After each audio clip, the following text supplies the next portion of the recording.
Dame will sprint out on the sideline to get the rock. High dribble, into the lane, running right-hander up and in, Damian Lillard.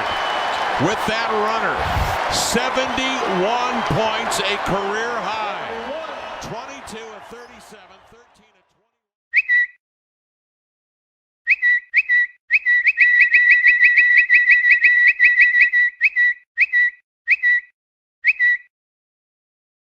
20. They all get it. When will we?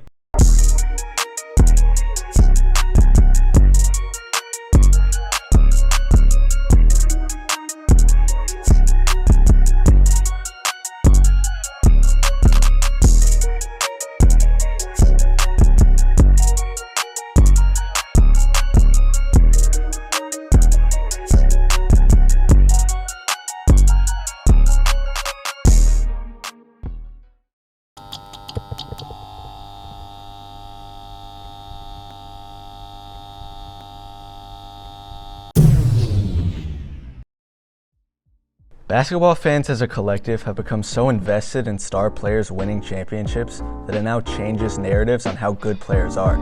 Obviously, every great player's main goal is to raise the Larry O'Brien trophy at the end of the season. But if they aren't successful, that doesn't mean they're any less of a basketball player than those who were. Charles Barkley was one of, if not the best basketball players in the world in 1992. You remember this team, the one that had Larry Bird, Magic Johnson, and Michael Jordan, among many others? Charles Barkley led this team in scoring with 18 points per game, shooting above 71% from the field.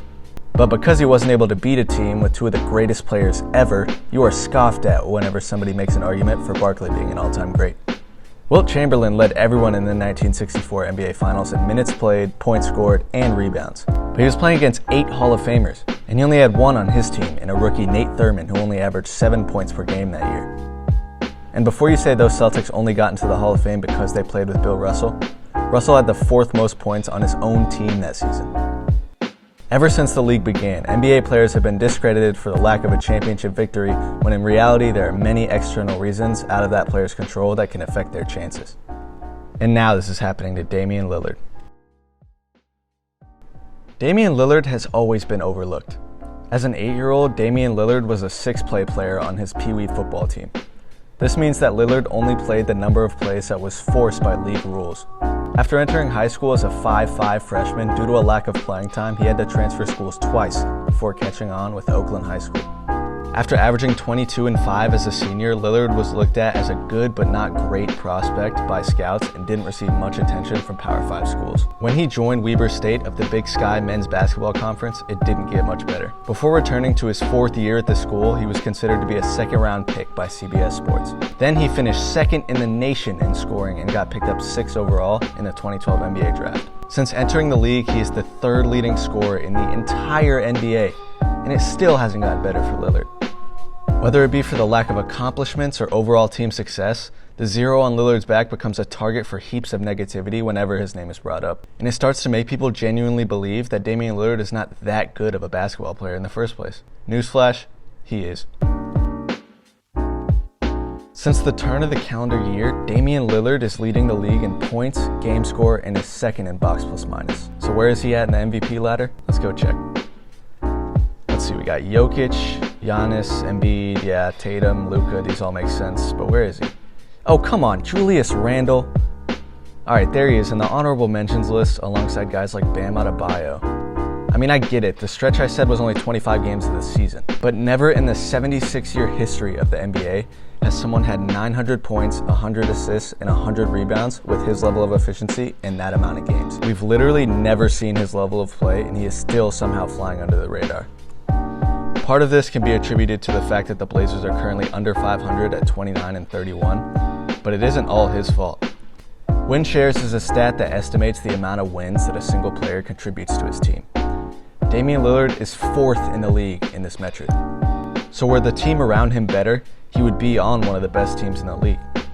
And it's not like he's not making some of his teammates better, as he averaged 7 assists a game and is responsible for 34.4% of his teammates' field goals. Regardless, Dame has grown used to a shortage of recognition for his greatness over his 10-year tenure in the league.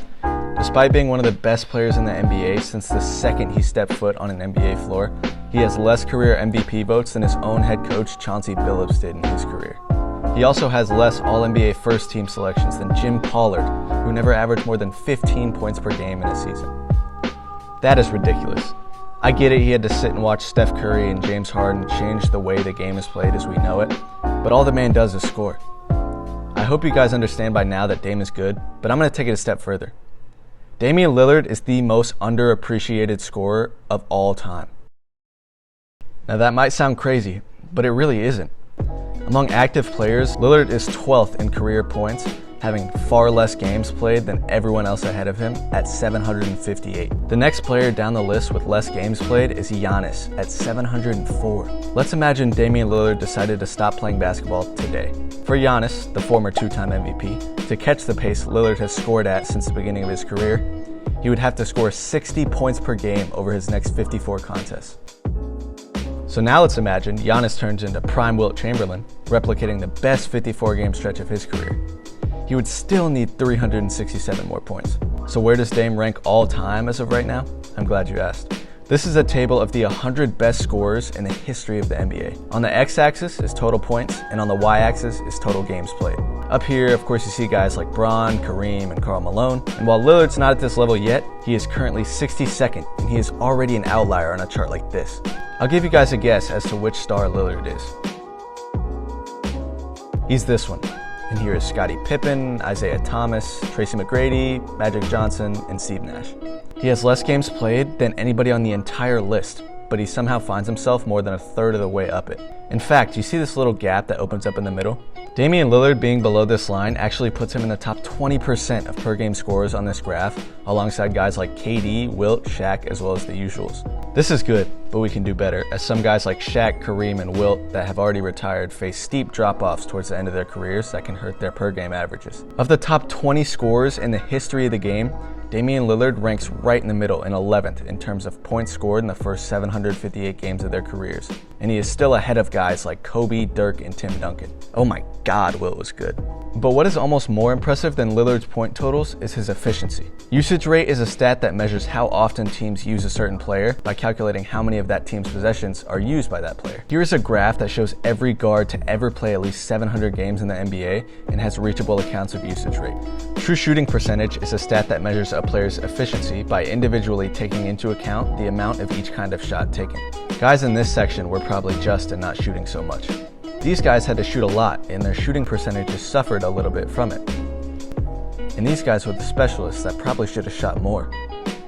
Up to this point, only 10 guards have a higher career true shooting percentage than Lillard does, and only 6 guards have a higher career usage rate than Lillard does. The only one that has a higher number than Lillard in both of these is James Harden, former MVP winner by the way. His detractors will say he isn't that good of a defender, which is true, but his offense genuinely outweighs it, leading to a 4.9 career box plus minus, which is 11th best on this list. Now to the reason I made this video. On February 26, 2023, Damian Lamonte Ollie Lillard scored 71 points in a game in the best basketball league in the world. Yes, he was playing the Rockets, but look at some of the defense Lillard was getting in the second half. It's not like these were easy buckets at all.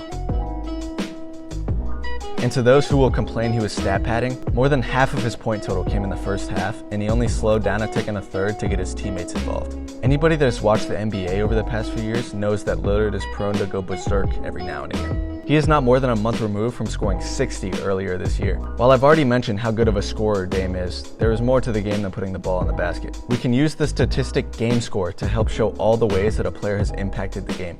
Its scale does work similarly to points, so a game score of 10 is average and a game score of 40 is outstanding. Dame's game score against the Rockets was 57.9, which is good for the 5th best game score of all time, pushing each of his 7 other top 100 performances one spot down on the list. In fact, Dame has the 3rd most games in the top 100 for regular season game score, only trailing James Harden and Michael Jordan. And while the Blazers haven't had much playoff success with Lillard, he has been there enough to turn in the greatest playoff performance of all time. In a triple overtime loss to the Denver Nuggets in June of 2021, Damian Lillard scored 55 points on 24 shots, along with 10 assists, 6 rebounds, and 3 blocks. The efficiency at which Lillard scored, along with the fact that he only had 1 turnover and not a single foul, led to a game score mark at 55.9, 3 points better than we've ever seen in a playoff match. Oh, and how could I forget? It's just about Dame time. A chance to send the Thunder home. Lillard, long range three.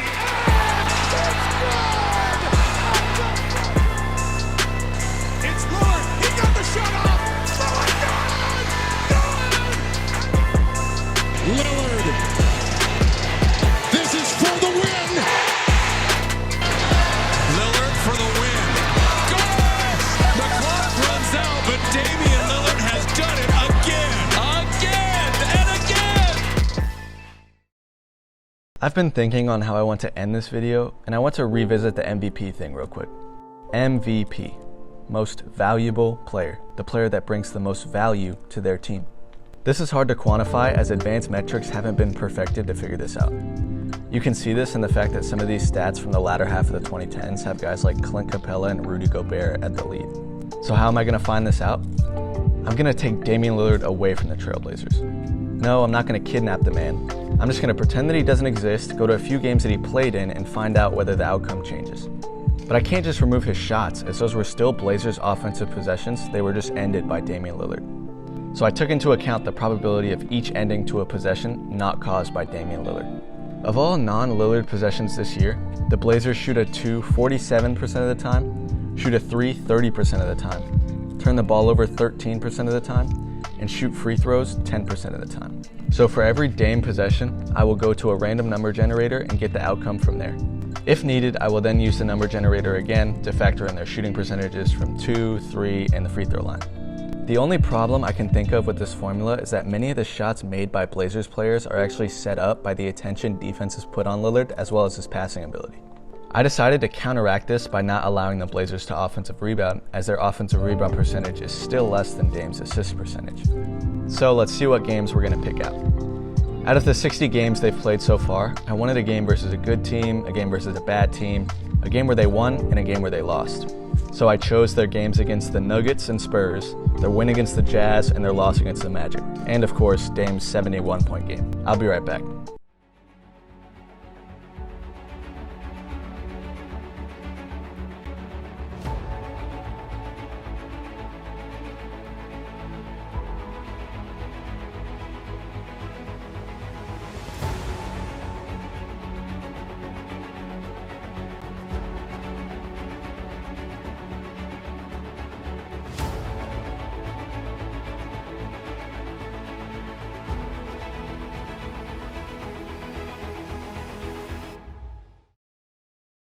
And it's done. In these games with Damian Lillard, the Blazers went 3 of 2 with a plus 44 point differential.